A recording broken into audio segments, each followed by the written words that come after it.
الشيطان الرجيم. بسم الله الرحمن الرحيم. يا أيها النبي اتق الله ولا تطع الكافرين والمنافقين إن الله كان عليما حكيما. واتبع ما يوحى إليك من ربك إن الله كان بما تعملون خبيرا. سورة احزاب دا مدنی سورت تے 3 آیاتنا او 9 رکوگانی دی بدی سورت.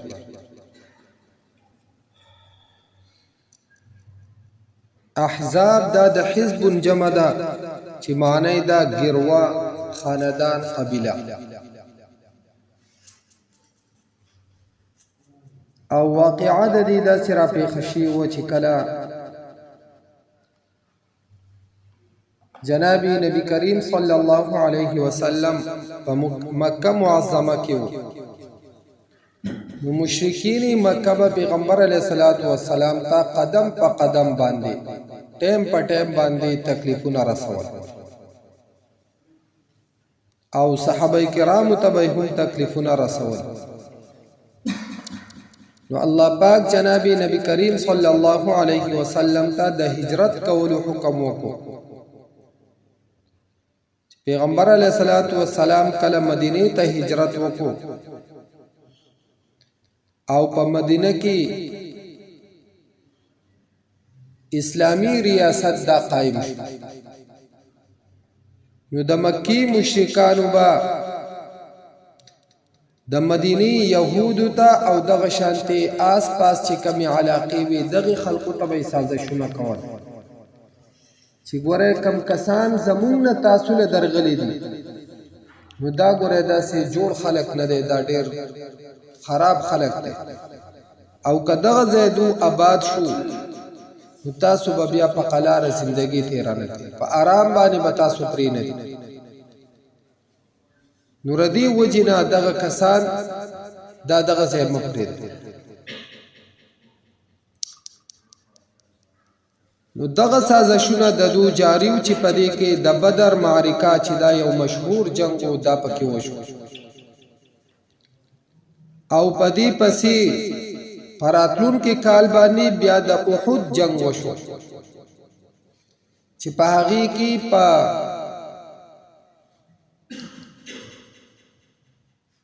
اول ځل باندې مسلمانانو ته فتح میلاو شو لیکن بیا د یوې اجتهادي غلطۍ د وجنا مسلمانانو ته عارضی شکست میلاو شو چې په هغه کې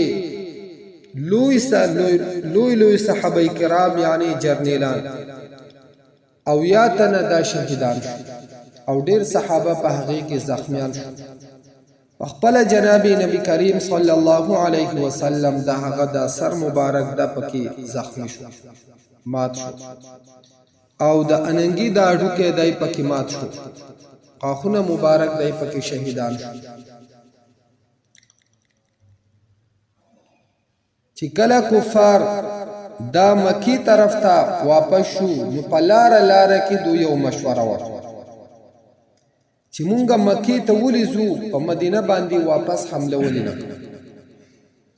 ځکه چې ردو ډیر کسان هغه شهیدان شوي دي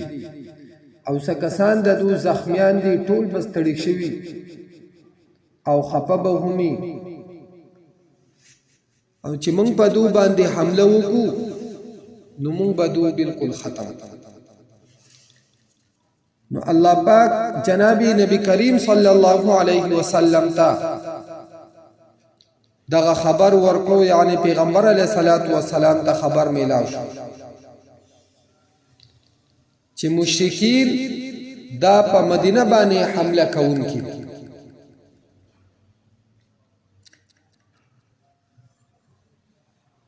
نو پیغمبر علیہ السلام د شپږ سوه او 10 صحابه کرامو سره د مکی په طرف باندې روان شو او په لاره کې یو ځای دی چې هغې ته حمراء الاسد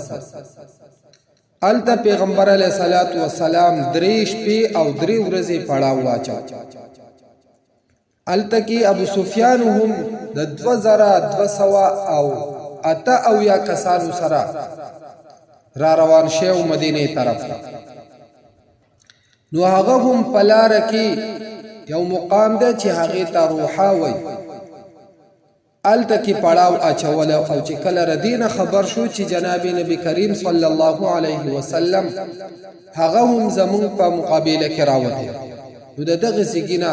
هغه همت ونه کړو او واپس مکې ته وتښتېد. د دې نه وروستو بني اسد چې دا یوه قبیله وه او دو هم د پیغمبر علیه الصلاة والسلام خلاف سازشونو کې شریک. نو پیغمبر علیه الصلاة والسلام د ابو سلمه رضی الله عنه په قیادت کې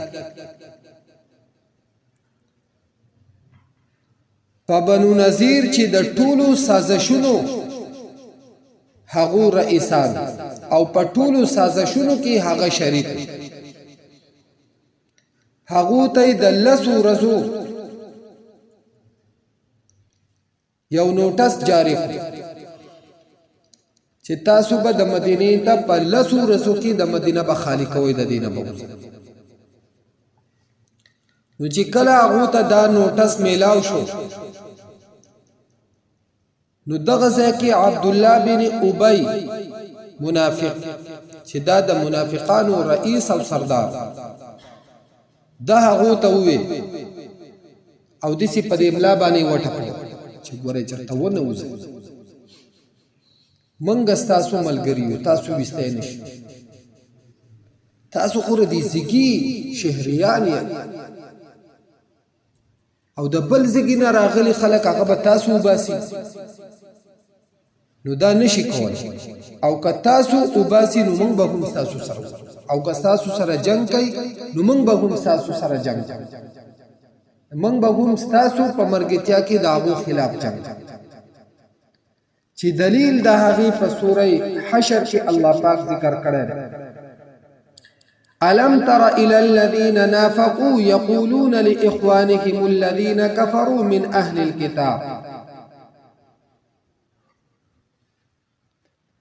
آیتا ننے کتلی هاغا کسان نافقو چی منافقان دی منافقتی کردی یقولون دوائی لإخوانهم خپلو رنوتا یعنی دغی ملگرو او دا علاقی دی خلقو تا دا کم خلق تینو اللہ پاک وی الذین کفروا من اهل الكتاب دا هاغا کسان دی چی کفری کرده دا اهل کتاب هغو ته دوی لئن اخرجتم لنخرجن معکم که تاسو اویستی نو خامخا مونږ به هم ستاسو سره وځو ولا نطیع فیکم احدا ابدا او مونږه ستاسو په مقابله کې د هیڅ چا خبره نه منو وَإِن قُوتِلْتُمْ لَنَنْصُرَنَّكُمْ او که په تاسو باندې جنگ مسلط کو پیغمبر علیہ الصلوۃ والسلام نو مونږ به خامخا ستاسو مدد او دلته براتلو د پیغمبر علیہ الصلوۃ والسلام سره بناسو چې وګوره تاسو مونږ د زیږي خلک او په علاقه کې اوسېږي او دا د نور سره په سازشونو کې شریک دلته کې به داسې رنګ اختیارو هلته به د هغو سره تلو دا خبرې نو الله پاک وایي والله یشهد انهم لکاذبون الله پاک گواه دی په دې خبره چې یقینا دا منافقان دا خامخا دا دروغجن یعنی تاسو لره دې خبر درکړه لئن اخرجوا لا يخرجون معهم کدو اوستی شو د مدینې نه نو دو سره وزینو ولئن قوتلوا لا ينصرون او کپدو جنگ مسلط شو نو دو مدد هم نکړ ولئن نصروهم او كبالفرز ددو مددهم وكي ليولن الادبار ثم لا ينصرون دو بخامخا شاگانی وگرزی او ردو بمدد نشي بیا به هم ددو منډه او تیخت دا په مقدر زکا لأنتم اشد رهبة في صدورهم من الله د دو په سینو کې ستاسو یره او رعب دا دومره سخت دی د الله پاک د طرف نه چې د خدای نه دونه نه یریږي ستاسو نه تاسو چې دوه کسانو خبرې کوئ نو دو دا چې غوږونه جنګوي چې چېرته زموږ خلاف خو چېرته نه دي خبر شي سینو چې زموږ نه دا سټونه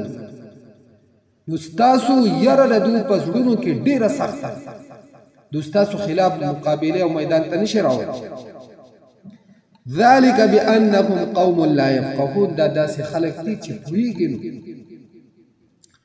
لا يقاتلونكم جميعا إلا في قرى محصنة أو من وراء جدر دو جنگ نه کوي ستاسو سره جميعا یوځای یعنی مخامخ دو په هیڅ حالت کې هم ستاسو سره جنگ نشي کولی مگر که جنگ کوي الا فی قرى محصنة نو په هغه کلي چې هغه مرچزن زیږونه دي قلعې په هغې کې جوړې شوي دي د هغه قلعونه دو جنگ کوي مضبوطې قلعهګانې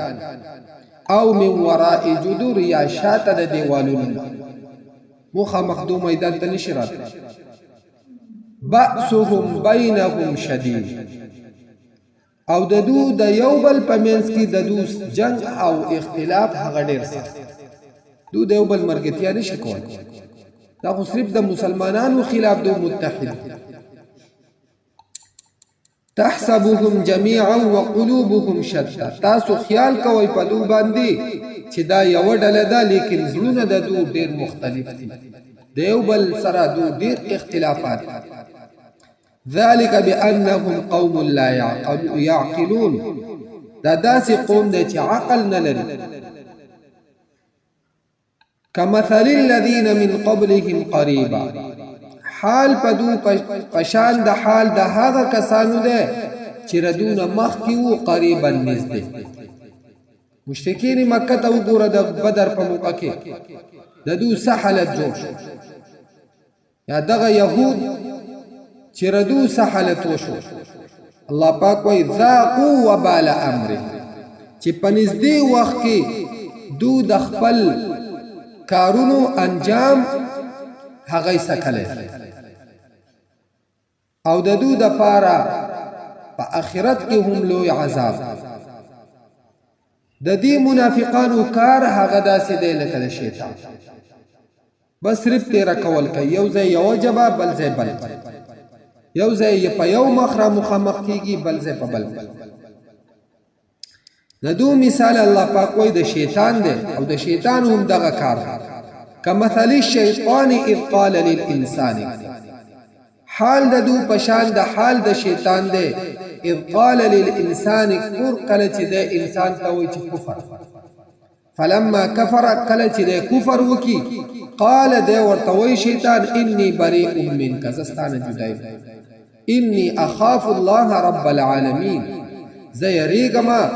د الله پاک نه چې رب د مخلوقات وز دا ځان د خپل کار په سر رسوا دغه شان انسان غصه کی قتل و غیره دا کار کوي چې کله دار دنه وشي نو په اوله کې د ډېر لوی بادری د پلستان نه راټینګي چې کله دغه کار په باندې شیطان وکي نو د په میدان کې به فشلتن نه راټینګي چې د ودري د بیا داسې منډه وی چې داسې منډه ګیدړ بیا نه وي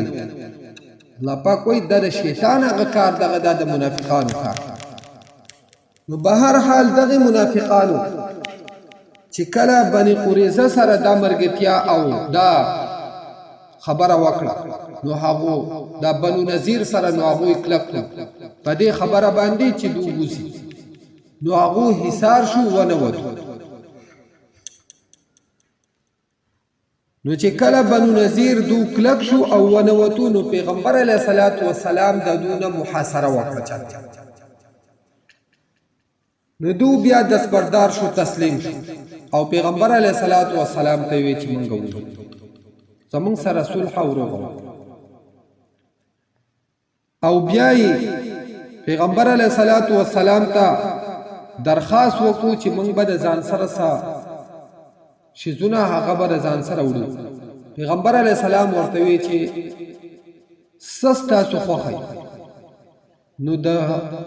یو کور په دغه باندې د اوخ یو بار در ځان سره ویسي چې څه شی وړی هغه ویسي. نو بس دو شروع شو چې کورونه بیا ورانه چا به دروازه را ویسته چا روشندان صحابه سره هم شروع شي هغو سره هم دا کار کو په دې کې ورسره شي او تپوس پیدا کوو چې ستاسو کم شی چا به دا شی موږ د یمن نه راوړی چا به موږ د کسرا نه راوړی دی چا به د شام نه راوړی دی او دا ډېر قیمتي صحابه ورسره هم هغه اوچتوو او وړو به ورسره. نور الدین وروستو بیا بله یوه قبیله چې بني غطفان قبیله وه هغه هم په دې سازشونو کې شریک او په مدینه باندې د حملې کولو اراده هغه هم لرله. پیغمبر علیه الصلاة والسلام د 400 کسانو سره چې دای د ځان سره روان کړو او یو علاقه چې هغې ته ذات الرقاع وایي هلته کې پیغمبر علیه الصلاة والسلام ورسېدو. نو چې کله دغه بنو غطفان قبیلې والا خبر شو نو هغو هم وتښتېدل او په میدان کې پاتې نشو. نو ردی ټولو سازشونو په پس منظر باندې چې کفارو د صحابه کرامو پیغمبر علیه الصلاة والسلام خلاف شپه ورځ په ځان یو کړیو د سازشونو، لیکن په دې ټولو سازشونو کې دا ټول ناکام شو. نو دو بیا ټولو په شریکه باندې 12,000 فوج دا تیار او په مدینه منوره باندې د حمله کولو اراده دو وکړه. نو چې کله پیغمبر علیه الصلاة والسلام خبر شو نو د حضرت سلمان فارسی رضی الله عنه په مشوره باندې پیغمبر علیه الصلاة والسلام د مدینه یو طرف ته خندق وکړ چې دغه دشمنان دو په یو ځای باندې حمله په مدینه باندې هغه نشي کولای او دو ډیر لوی پشور او سازو سامان سره راغلی او په پخه اراده باندې راغلی چې موږ به مسلمانان دا به بالکل موږ به دو نسل ختم او د ځان سره سازو سامان دا هم ډیر راوړي. اخر انجام دا شو چې دو هم د شپې وتښتېدو او په میدان باندې پاتې نشو. نو بنو قریظه چې دا په مدینه کې لا تر اوسه پورې موجود و، دا هم د یهودو یو قبیله او دو هم د پیغمبر علیه الصلاة والسلام خلاف سازشونه کول.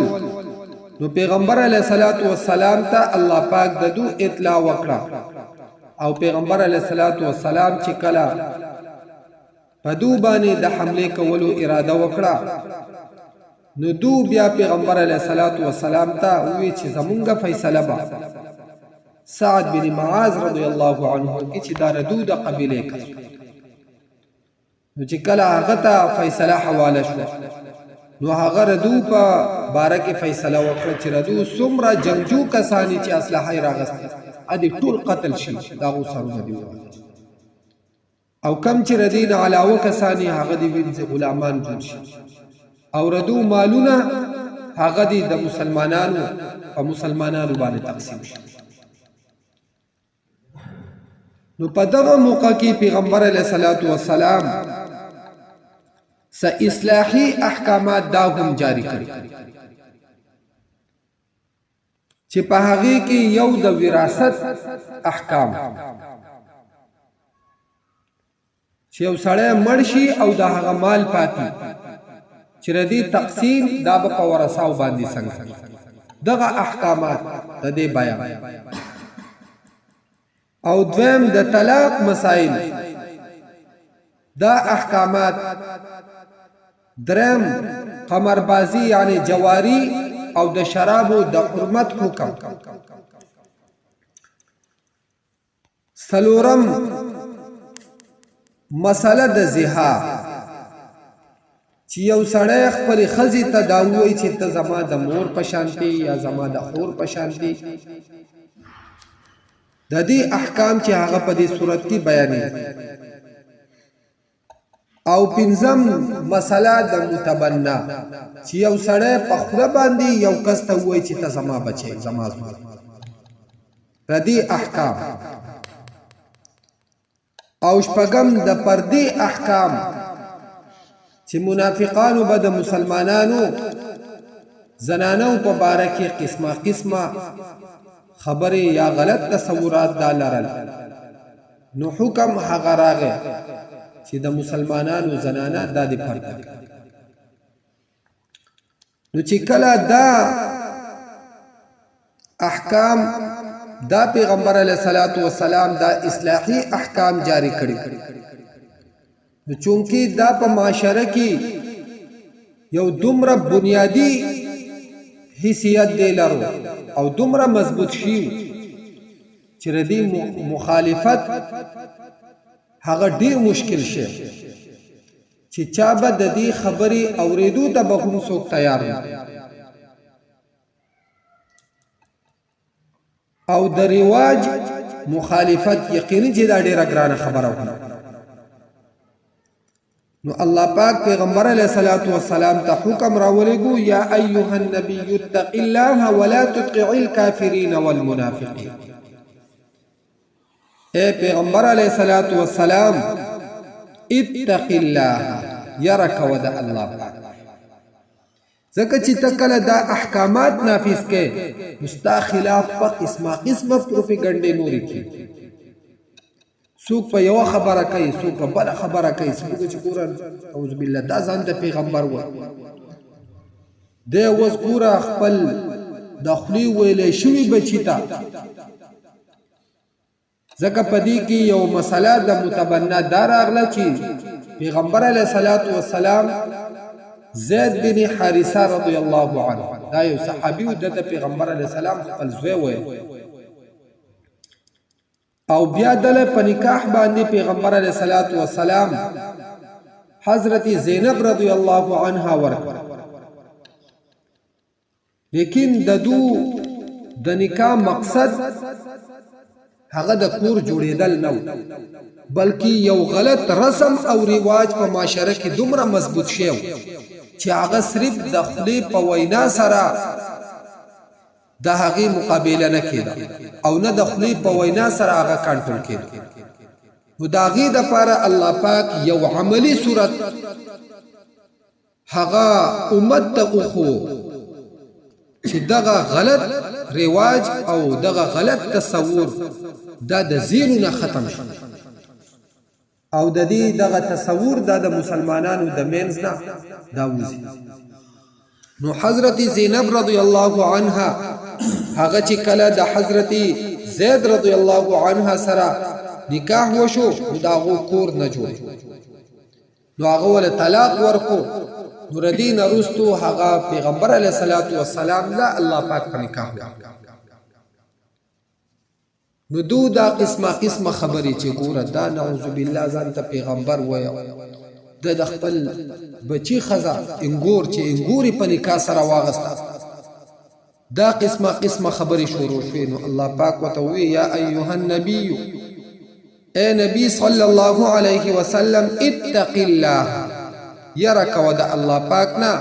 ولا تطع الكافرين والمنافقين او خبر ممن د کافرانو او د منافقانو ځکه چې دا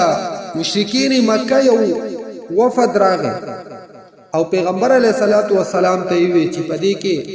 د ابو جهل زوی حضرت عکرمه رضی الله عنه چې رستو بیا ایمان قبول کړ دو ورته وی چې ټیک ته مون خوستا خبره منو خود زمون سره صرف دومره اومنه چې زمون دا کم خدایان چې دي دا د الله پاک ته زمون سفارش کوون او الله پاک د دو سفارش په من پس نور خو ته خدایان نه مني سیدا خو دومره اومنه ځان الله پاک وته حکم راولېګو ولا تطع الكافرين والمنافقين د کافرانو او د منافقانو خبره ممنه ځکه ان الله کان علیما حکیما الله پاک پوها او حکمت والد واتبع ما یوحى الیک من ربک تابعداری کو د هغه څه چې وحی کړی شوی د تا ته من ربک استا د رب د طرفنا ان الله کان بما تعملون خبيرا یقینا الله پاک په هغه څه چې تاسو کوي خبردار وتوکل علی الله او تزان وسپاره په الله پاک د مخالفینو د مخالفت نه هیڅ یرم وکفا بالله وکیلا او استاد پاره الله پاک کافی دی کارساز بس د الله پاک باندې توکل کوا او د الله پاک احکامات د خلقو ته بیان نو په اصل کې خو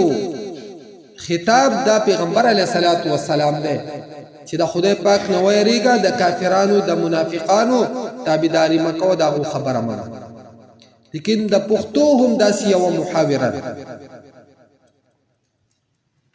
چې لوري تا ته وېما او ګوري ته واو نو دلته کې خطاب پیغمبر علیه الصلاۃ والسلام ته دی لیکن د دینه مراد امت ته پیغمبر علیه السلام دی د قیامت پورې چې څومره راځي چې الله پاک دو ته تعلیم ورکړي چې ګوره تاسو چرته د کافرانو د منافقانو خبره وانه کدو په څومره خوږه خوله او په ډیر ښکلې صورت باندې چې تا ته هر قسم شنه باغونه بخی تا ته به د دنیا ډېرې لوی لوی فایدې ښایي او د ډېرې خیرخواهۍ په صورت کې به تا ته مخې ته راځي خو الله پاک وایي ګورئ خبره یې ومه منه ځکه چې ردو په ګوړه کې به زهر خامخا میلاوي